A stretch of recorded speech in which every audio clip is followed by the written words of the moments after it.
Hello guys, welcome back to Gungun Pokhila YouTube channel. মই পখিলাই আপোনালোকৰ মাজলৈ এটি নতুন ভিডিও আকলৈ আহিছো। পিছে এই ভিডিওটি আজিৰ নহয় কিন্তু দেই এই ভিডিওটো হল 14 নৱেম্বৰ শিশু দিৱসৰ দিনা কৰা হৈছিল। পিছে এতিয়া পথাৰৰ দিন নহয় জানো পথাৰত ব্যস্ত হৈ থকাৰ বাবে ভিডিওটো এডিট কৰিব পৰা নাছিলো। এতিয়া সময় পাওঁতে কৰি আপোনালোকৰ মাজলৈ আগবঢ়ালো। আশা কৰো আপোনালোকে চাই ভাল পাব। সিদিনা হৈ যোৱা 14 নৱেম্বৰ শিশু দিৱসত আমি গুণগুণৰ স্কুললৈ গৈছিলো আৰু গুণগুণৰ স্কুলত শিশু দিৱসনো কেনেদৰে পালন কৰা হয় তাকে অলপ আপোনালোকৰ আগত দেখাবলৈ চেষ্টা কৰিছো। প্ৰস্তাৱটো মই আদৰেৰে সমৰ্থন কৰিছো। মই তোমালোকৰ আদৰৰ মৰ্মে সভাপতি আসন গ্ৰহণ কৰিছো। এতিয়া মই কাৰ্যসূচীখন পাঠ কৰিবলৈ লৈছো।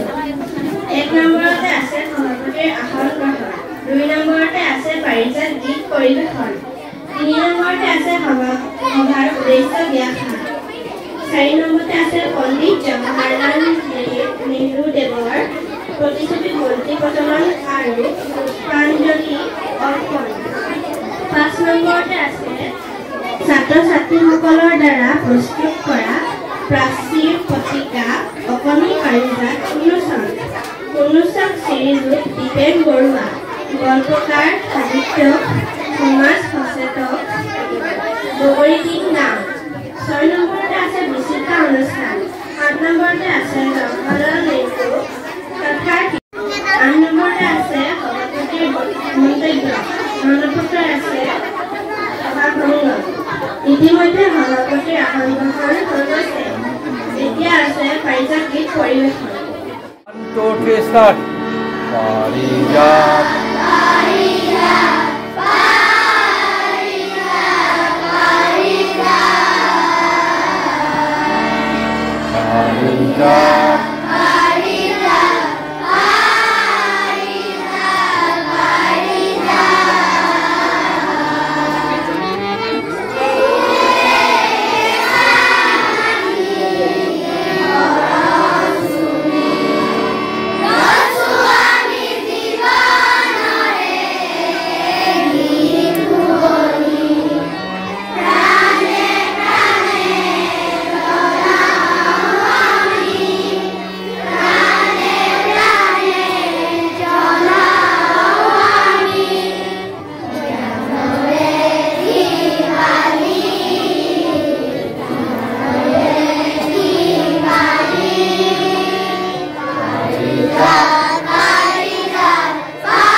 Dinata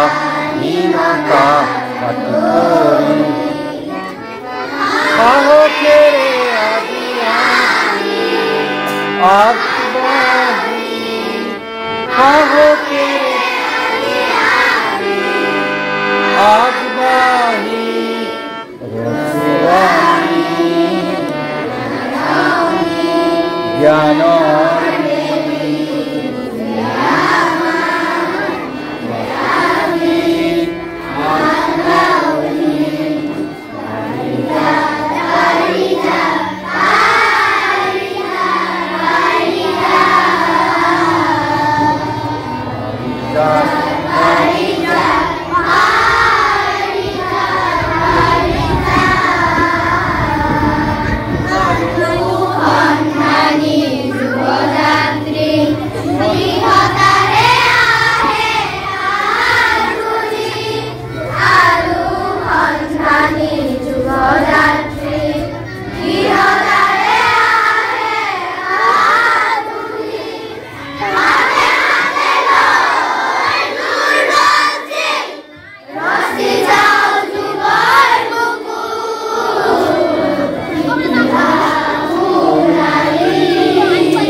Thank you.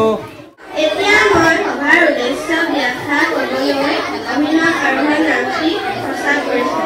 মোৰ নাম শ্ৰী অভিনৱ আৰোহণ নাথ। মই আজি সভাৰ উদ্দেশ্য ব্যাখ্যা কৰিবলৈ লৈছোঁ। আজি 14 নৱেম্বৰ। প্ৰতি 14 নৱেম্বৰ তাৰিখে আমাৰ বিদ্যালয়ত শিশু দিৱস উদযাপন কৰা যায়। আজিও উদযাপন কৰা গৈছে। আজিৰ এই সভাত তোমালোকে গীত মাত জৱাহৰলাল নেহৰু বক্তৃতা দিব পাৰিবা। আৰু আজিৰ এই সভাতে আমাৰ অকণিৰ পাৰিজাত নামৰ প্ৰাচীৰ পত্ৰিকাখন উন্মোচন কৰা হ'ব। সেইবাবে তোমালোকে ইয়াত সহযোগিতা আগবঢ়াবা। ইয়াকে কৈ মই মোৰ আজিৰ সভাৰ উদ্দেশ্য ব্যাখ্যা সামৰণি মাৰিছোঁ। ধন্যবাদ। প্ৰতিচ্ছবি বন্তি প্ৰজ্বলন আৰু পুষ্পাঞ্জলি অৰ্পণ। ছাত্ৰ ছাত্ৰীসকল বন্তি প্ৰজ্বলন কৰিব আমাৰ পৰিচালনা সমিতিৰ সদস্য শ্ৰীযুত ঋতুৰাজ বৰুৱা আৰু তোমালোকে ধূপ আৰু পুষ্পাঞ্জলি অৰ্পণ কৰিব পাৰিবা। কিন্তু প্ৰথমে কেইগৰাকীমান তোমালোকৰ হৈ প্ৰতিনিধি হিচাপে দুজনেহে কৰিব পাৰিবা।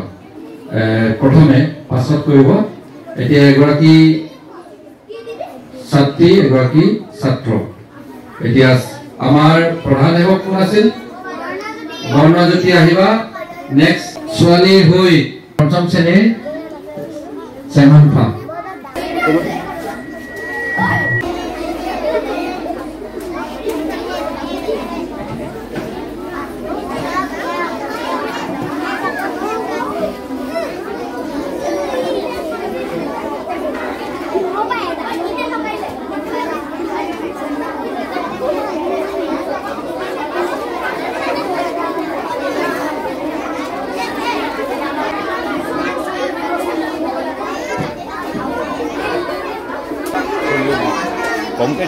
নমস্কাৰ কৰা।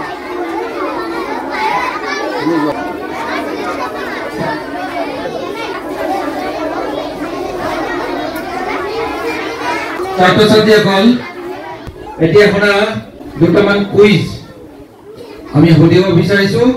প্ৰথমে উত্তৰ নিদিবা, হাত দাঙিবা। বুজি পাইছানে?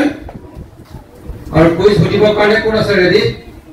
বৰ্ণজ্যোতি তুমি ইয়ালৈ আহা, লৈ আহা। মই এটি প্ৰথম প্ৰশ্ন সুধিছো। তাৰ আগতে আমাৰ পৰিচালনা সমিতিৰ সভাপতি মানৱ মোহন দেৱক আমি আমন্ত্ৰণ জনাইছো আসন গ্ৰহণ কৰিবৰ কাৰণে। We are going to ask quiz. স্বাধীন ভাৰতৰ প্ৰথমজন প্ৰধানমন্ত্ৰী কোন আছিল? তোমালোকক হাত দাঙিবলৈ কৈছিলো। ঠিক আছে, শুদ্ধ হৈছে জৱাহৰলাল নহয়, জৱাহৰলাল নেহৰু। কোৱাচোন। এইটো ৱ হে, ব নহয় নহয়, জৱাহৰলাল নেহৰু। ঠিক আছে, আকৌ এটা প্ৰশ্ন কৰিম। জৱাহৰলাল নেহৰুৰ দেউতাকৰ নাম কি আছিল? তুমি হাত দাঙিলা। কোৱাচোন। মতিলাল নেহৰু। নেহৰু শুদ্ধ হৈছে। হাত চাৰি বজোৱা। তুমি হাত দাঙিছিলা, তুমি কোৱা। শুদ্ধ উত্তৰ হৈছে। ঠিক আছে, মতিলাল নেহৰু তেওঁ এজন শিক্ষিত, উচ্চ শিক্ষিত ব্যক্তি আছিল। এইবাৰ আমাৰ প্ৰশ্ন এওঁ কৰিব। নমস্কাৰ, মোৰ নাম শ্ৰী বৰ্ণজ্যোতি ফুকন। শিশু দিৱসত কুইজ ক'বলৈ লৈছোঁ। পণ্ডিত জৱাহৰলাল নেহৰু জন্ম ক'ত আৰু কেতিয়া হৈছিল?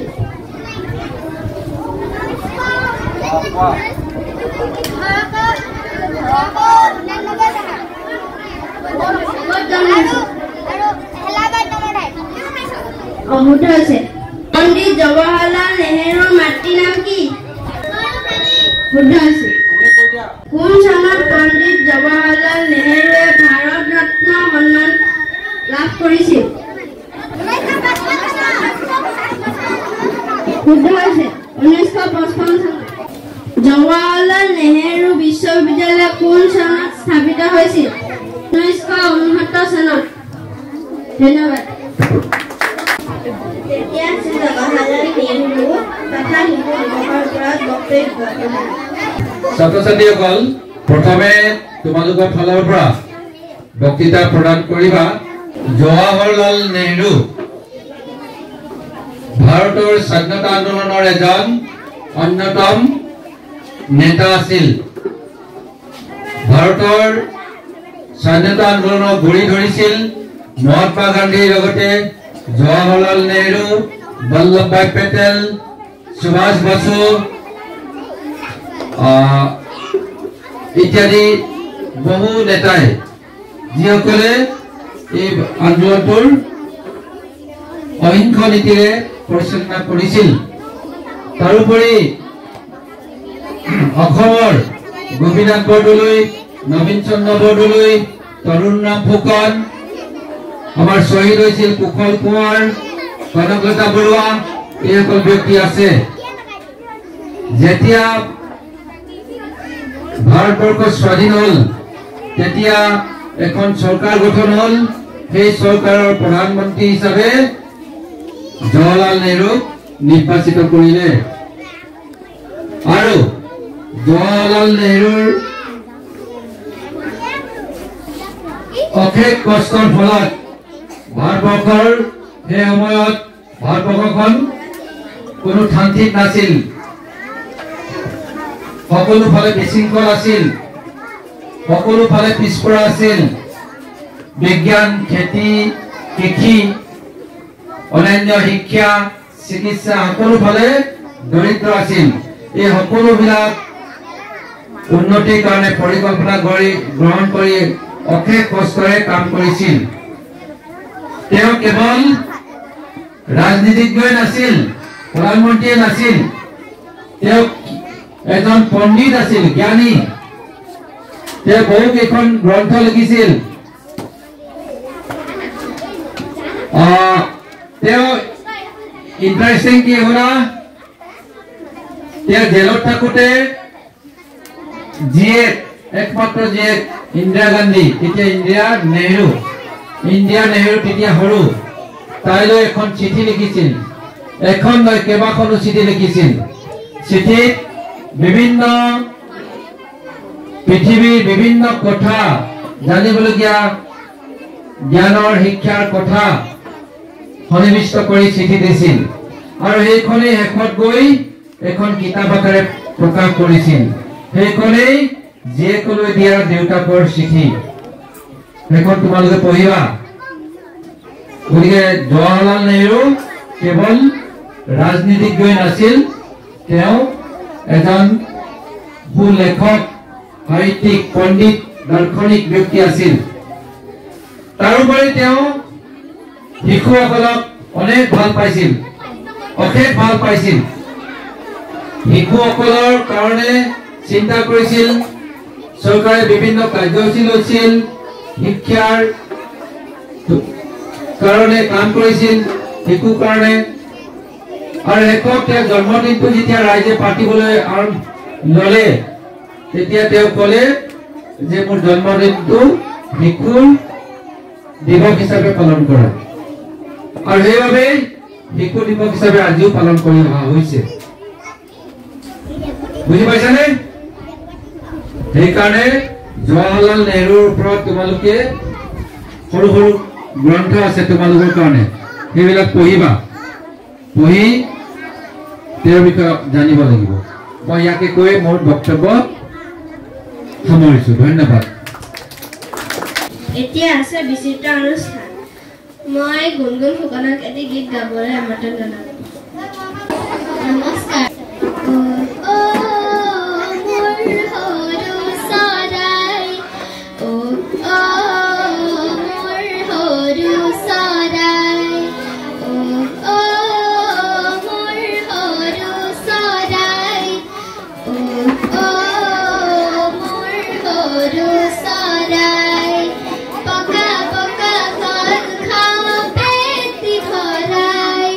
जो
হৈছে বৰ ধুনীয়াকৈ গান এটি গালে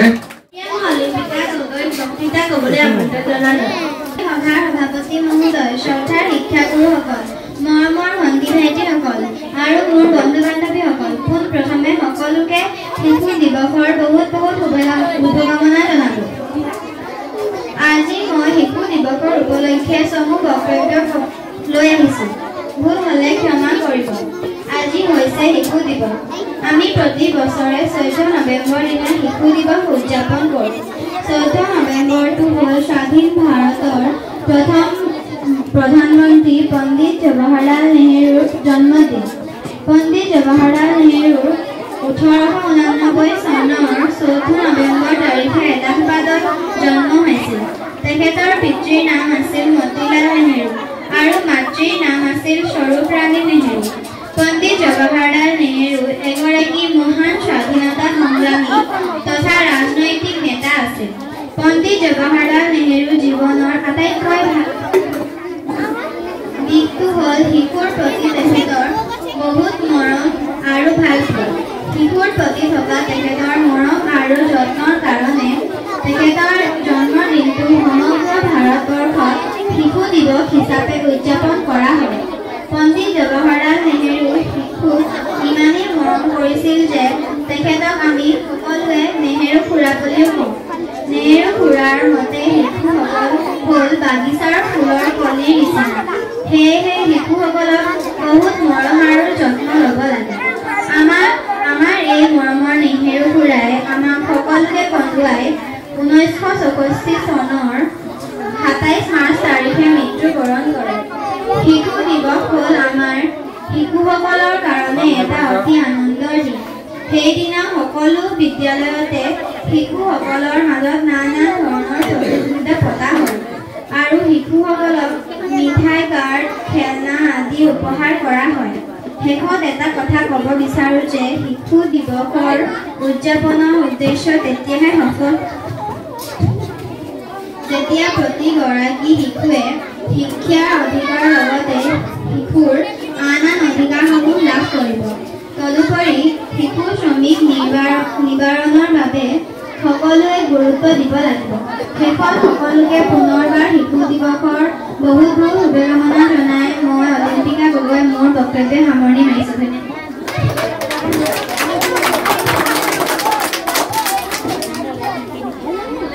এতিয়া মই গীতালি বৰুৱাক এটি গীত পৰিৱেশন কৰিবলৈ আমন্ত্ৰণ জনালোঁ। নমস্কাৰ, মোৰ নাম শ্ৰীমতী গীতালি বৰুৱা। মই আজি এই শিশু দিৱসত মই এটি গীত পৰিৱেশন কৰিবলৈ লৈছোঁ।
হৈছে ভাল হৈছে ধন্যবাদ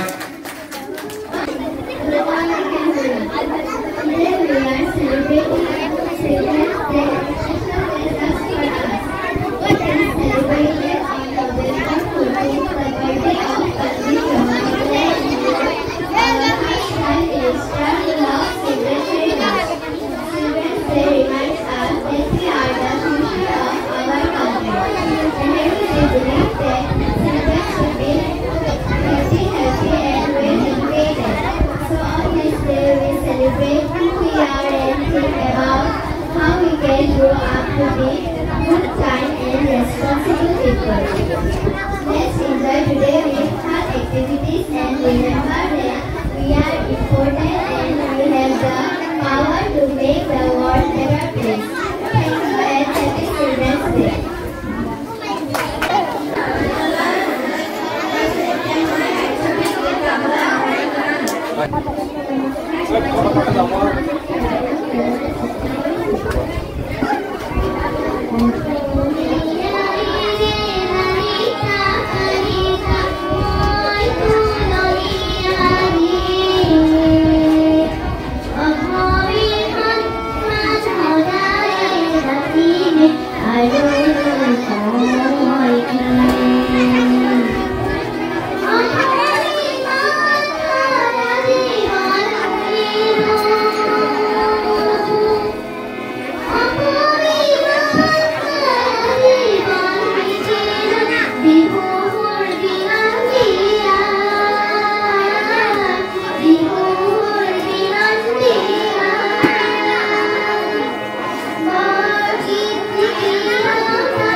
Next, our Bhavati,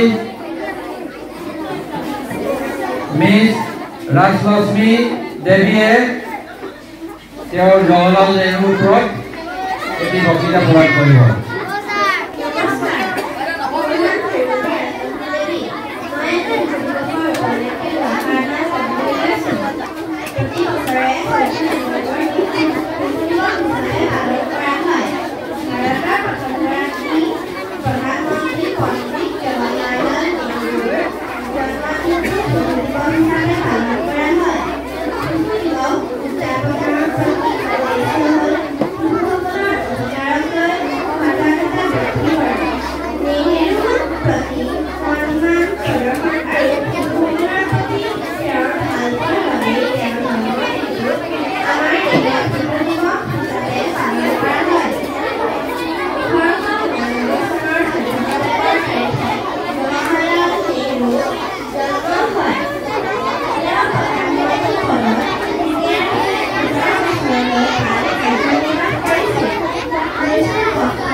এবাৰ আমি আমাৰ তোমালোকে প্ৰস্তুত কৰা প্ৰাচীৰ পত্ৰিকাখনি আমি উন্মোচন কৰিবলৈ আগবাঢ়িছো।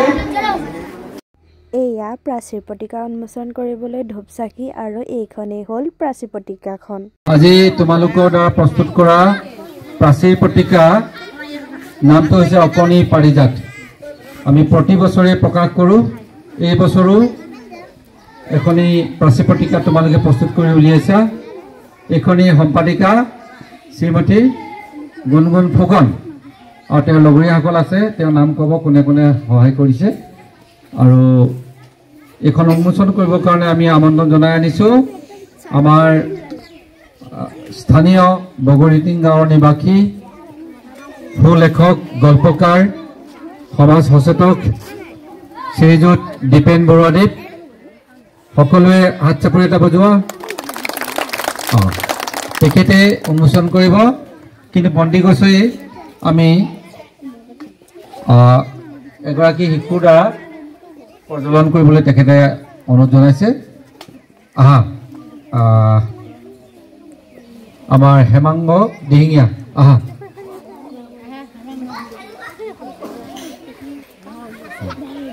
তুমি বন্তি গছি জ্বলোৱা আৰু ধূপ প্ৰজ্বলন কৰিবা আমাৰ ৰণ সিং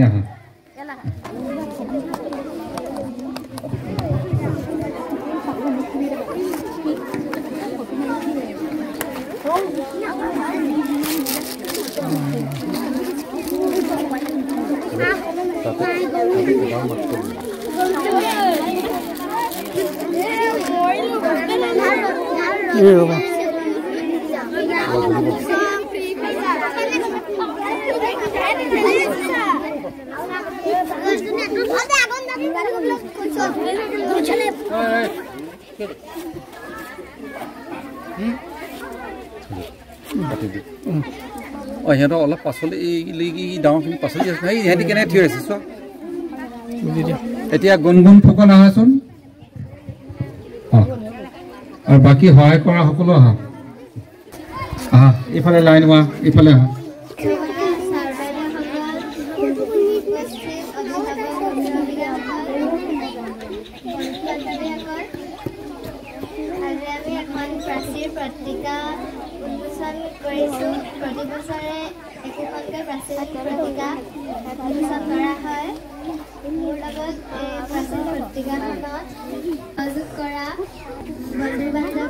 অলিম্পিকা ৰাজলক্ষ্মী হাৰাদি অভিষেক তত্ত্বজ্ঞান ৰিয়ান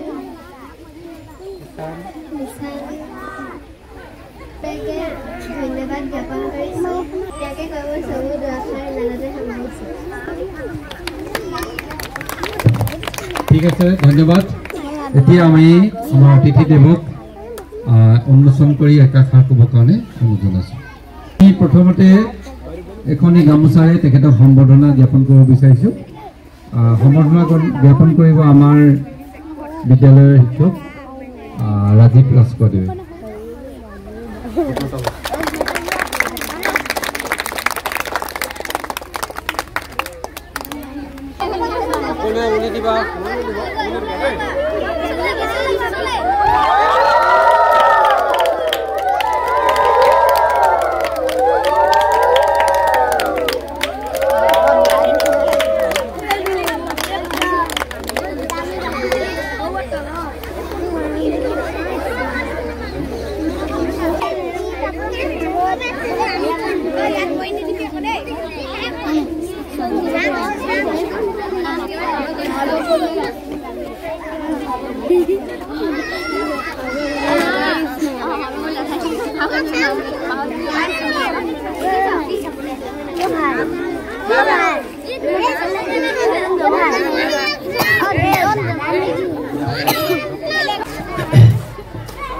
ঐতিহ্যমণ্ডিত ভকতা মৌজাৰ নহয় শিৱসাগৰ জিলাৰো নহয় ৰাজ্যৰ ভিতৰতে এটা অতি সুনাম অৰ্জন কৰিবলৈ সক্ষম হোৱা আমাৰ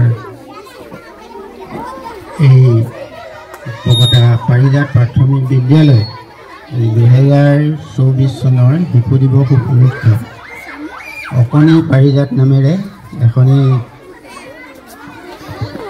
প্ৰাচী পত্ৰিকা উলিয়াইছে আৰু এই পত্ৰিকাখন উন্মোচন কৰিবৰ কাৰণে শিক্ষকবৃন্দই আমাক নিমন্ত্ৰণ কৰে এই নিমন্ত্ৰণ ৰক্ষা কৰি ইতিমধ্যে আমি এই প্ৰাচী পত্ৰিকাখন উন্মোচন কৰিছোঁ পত্ৰিকাখনৰ সম্পাদিকা হ'ল গুণগুণ ফুকন সহযোগী সম্পাদনা ৰাজলক্ষ্মী দেৱী লিখা হৈছে ডক্টৰ ভূপেন হাজৰিকাৰ আৰু ভূপেন হাজৰিকাৰ ওপৰত লিখিছে আৰোহণ মোহন এনেকৈ কৰি লিখিছে তেওঁলোকে উন্মোচন গ্ৰন্থ উন্মোচন বা প্ৰাচীন পত্ৰিকা উন্মোচন কৰিবলৈ এজন ব্যক্তিক যেতিয়া নিমন্ত্ৰণ কৰা হয় তেওঁ সেই বিষয়ে কিছু কথা ক'ব লাগে কিন্তু মইতো তেনেকৈ বিশেষ কথা ক'ব পৰা নহওঁ আৰু এটা কথা আজি শিশু দিৱস নহয় শিশু দিৱসৰ উপলক্ষে উলিয়াইছে আৰু এই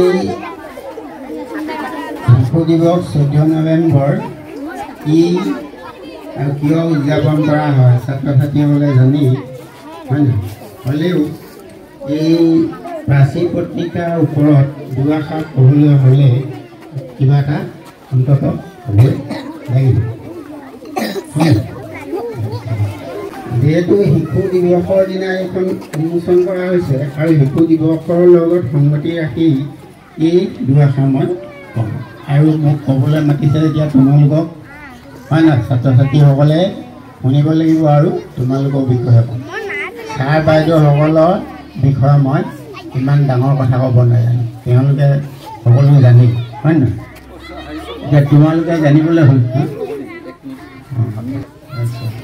প্ৰাচীন পত্ৰিকাখনৰ নাম যে তোমালোকৰ লগত মই কথা পতা নিচিনাকৈ পাতিম হ'বনে তোমালোকৰ কিবা কিবি ক'বলৈহে মোক মাতি আনিছে এই ডাঙৰ তোমাৰ দেউতাহঁতে ছাৰহঁতে বাইদেউহঁতে জানেই তেওঁলোকক শিকাবলৈতো মাতি অনা নাই হয় নহয় প্ৰাচীন পত্ৰিকাখনৰ নাম যে পাৰিজাত অকণি পাৰিজাত যি এই পাৰিজাত মানে কি বাৰু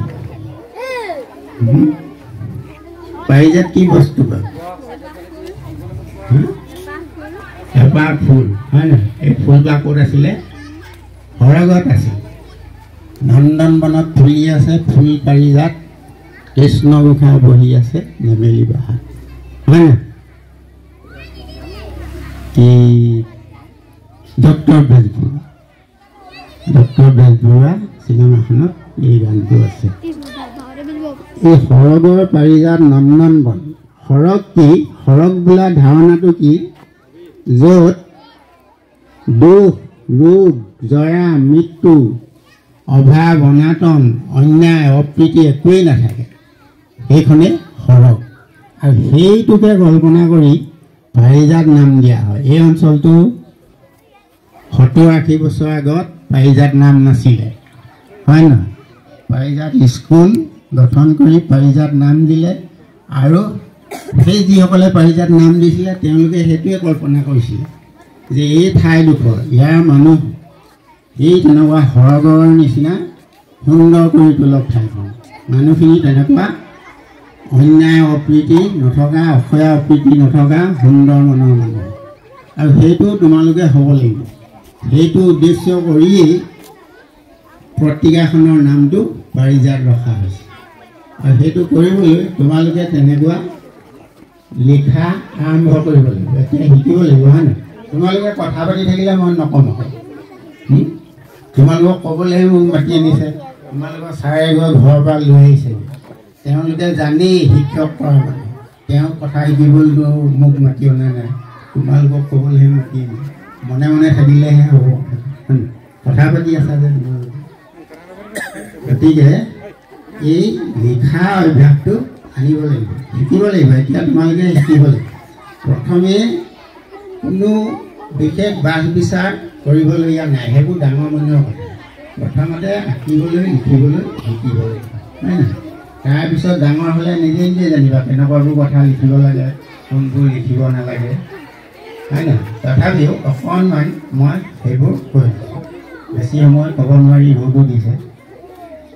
আমাৰ যিখিনি সততে প্ৰয়োজন আৰু যিবোৰ কথা আমি অনবৰত মানি থাকিব লাগে যিবোৰ নীতি নিয়ম মানি আমি চলিব লাগে সেইবিলাকৰ ওপৰত লিখিবলৈ অভ্যাস কৰিব সেইখিনি খুব দৰকাৰ হয় নহয় এতিয়া তোমালোকে ৰাস্তাই যাওঁতে গোটেইখিনি ৰাস্তাটোত পথালিকা লাইন পাতি যোৱা নেকি তেনেকৈ গ'লেতো বেলেগ মানুহ যাব নোৱাৰিব গাড়ীখন পাৰ হৈ যাব নোৱাৰিব হয় নহয় ইজনৰ পিছত ইজন তেনেকৈ লাইন পাতিয়ে যাওঁ আমি তেনেকৈ যাব লাগিব কাৰোবাৰ ঘৰলৈ সোমাওঁতে চেণ্ডেলযোৰ যে দুৱাৰ মুখত আমি খুলি থৈ যাওঁ খুলি থওঁতে একেবাৰে দুৱাৰৰ সোঁ মাজতে থৈ যোৱা নেকি তেনেকৈ থ'লে দেখিবলৈও বেয়া দেখে আনৰ সোমাবলৈ অসুবিধা সেইবিলাক পৰিপাতি হৈ থাকিব লাগে মানুহৰ কেনেকৈ থাকিব লাগে সেইবোৰ কথা তোমালোকে সৰু সৰু ল'ৰাবোৰে লিখিব পাৰে ঠিক সেইদিনা কাৰোবাৰ ঘৰলৈ সোমাওঁতে চাইকেলখন জপনা মুখত এনেকৈ থ'ব বেলেগ মানুহ সোমাবও নোৱাৰে ওলাবও নোৱাৰে তেনেকৈ থোৱা নেকি তোমালোকে অঁ তেনেকৈ নথবা দেই মই প্ৰাচী পত্ৰিকাৰ কথা আৰু বৰ বিশেষ নহয় এইখিনিকে কৈছোঁ তোমালোকক কিবা এটা ক'বলৈ মাতি অনা হ'ব আৰু ভালকৈ লিখিব লাগিব লিখিবলৈ হ'লে আকৌ পঢ়িব লাগিব বেলেগ বেলেগ লেখকৰ লিখন দিব স্কুলৰ কিতাপকেইখনৰ বাদেও অন্যান্য কিতাপ পঢ়িব লাগিব শিশুসকলৰ আলোচনী আছে সেইবিলাক পঢ়িব লাগিব হয় নাই হ'বনে ৰ'দে ধৰিছে ন আমনি লাগিছে তেনেহ'লে অলপ ভিতৰলৈ যাব লাগিব হয় নাই ৰ'দে ধৰিছে ন হ'ব আৰু ন